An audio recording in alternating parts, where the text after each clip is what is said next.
नमस्कार दोस्तों। चंद्रयान 3 के बाद इसरो का एक नया मिशन बन के तैयार हो गया है और जिसकी लॉन्चिंग अगर देखा जाए लॉन्चिंग डेट तो 2 सितंबर को है। इसरो ने एक नया मिशन लॉन्च किया है जिसका लॉन्च करेगा, जिसका नाम है आदित्य L1। ये मिशन जो है ये क्या करेगा, ये सूर्य के नज़दीक जाके सन के बारे में हमें जानकारी देगा। ये कब लॉन्च होगा? ये 2 सितंबर को लॉन्च होगा। 2 सितंबर को लॉन्च होगा 11:50 दोपहर, यानी कि AM। इस टाइम पे लॉन्च होगा। ये कहाँ से लॉन्च होगा? तो ये लॉन्च होगा श्रीहरिकोटा सतीश धवन स्पेस सेंटर से लॉन्च होगा, श्रीहरिकोटा से। और अगर देखा जाए तो ये अपनी तरह का भारत का पहला इंडियाज़ फर्स्ट सोलर मिशन है। भारत का पहला सोलर मिशन है जो क्या करेगा, सन की स्टडी करेगा। सन के बारे में हमें जानकारी देगा।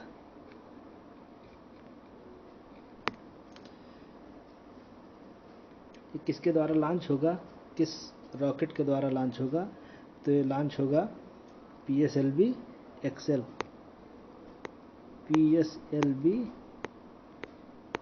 के, जो कि एक बहुत ही पावरफुल रॉकेट है, इसके द्वारा लॉन्च होगा।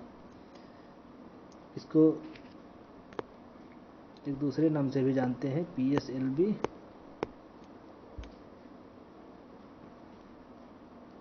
C-57, इस नाम से भी जानते हैं।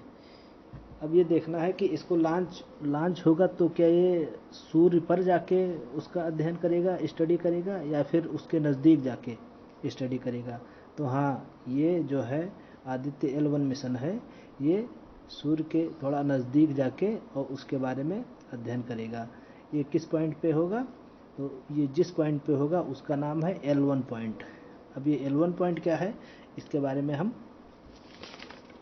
बात करते हैं। ये जो L1 पॉइंट है, इसका एक इटालियन मैथमेटिशियन थे, उन्होंने इसका एक खोज किया था। ये अगर आप देखेंगे तो ये हमारा अर्थ है, और ये सन है। तो इसके बीच में एक पॉइंट है। एक क्या, इन्होंने लगभग में 5 पॉइंट का खोज किया था, जिसको नंबरिंग किया गया है। तो जो हमारा आदित्य L1 मिशन है वो कहाँ पे जाएगा? वो L1 पॉइंट पे जाएगा। L1 ये वाला जो पॉइंट है यहाँ पे जाएगा। इस पॉइंट का इम्पोर्टेंस क्या है? तो इस पॉइंट के अगर हम इम्पोर्टेंस पे एडवांटेज पे बात करें तो यहाँ पे क्या होता है कि जो सन का ग्रेविटेशनल फोर्स होता है और अर्थ का ग्रेविटेशनल फोर्स इस पॉइंट पे लगभग में इक्वल हो जाता है, जिससे कि ना सन ये अपने तरफ मतलब अट्रैक्ट करता है ज़्यादातर, और ना अर्थ ही अपने तरफ अट्रैक्ट करती है। इसलिए यहाँ पे क्या है कि यहाँ पे जो स्पेसक्राफ्ट होता है उस पर मतलब फ्यूल का कंजम्पशन बहुत ही कम हो जाता है। तो इस पॉइंट पे जो है आदित्य L1 जाएगा, और यहाँ पे एक हेलो ऑर्बिट है, उसी का हेलो ऑर्बिट पे ही ये रिवॉल्व करेगा L1 पॉइंट पे। L1 पॉइंट को सेंटर मान के और इसके चारों तरफ ये रिवॉल्व करेगा, और यही से सन के बारे में हमें जानकारी देगा। अब सन के बारे में ये क्या क्या जानकारी देगा उसके बारे में भी बात कर लेते हैं।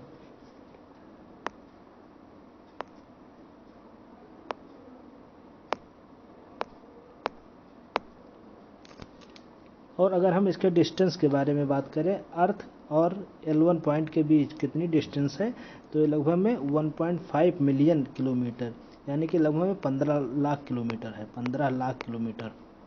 ये जो अभी चंद्रयान 3 मून पे भेजा गया था इसरो के द्वारा, उसकी दूरी से लगभग में 4 गुना ज़्यादा दूर है। जो अर्थ और मून के बीच में अगर डिस्टेंस देखा जाए तो ये लगभग में 3,84,000 पड़ता है। लगभग में कह सकते हैं कि 4.25 लाख किलोमीटर। इस स्पेस क्राफ्ट की अगर बात किया जाए तो ये कैसे जाएगा, तो ये जो L1 आदित्य L1 मिशन है, ये सबसे पहले इसरो के जो सतीश धवन स्पेस सेंटर है वहाँ से लॉन्च होगा। उसके बाद में ये अर्थ के लो अर्थ ऑर्बिट में जाएगा। लो अर्थ ऑर्बिट में जाके और वहीं पे कुछ दिन तक रहेगा और वहाँ एक मोमेंटम एक इलिप्टिकल पाथ बनाएगा। एक मोमेंटम, जैसे मान लीजिए ये अर्थ है और इसके एक लोअर ऑर्बिट में जाएगा, फिर यहीं से ये इलिप्टिकल पाथ ऐसे ऐसे बनाएगा, यानी कि ये अपना पावर जनरेट करने के लिए एक मोमेंटम डेवलप करेगा।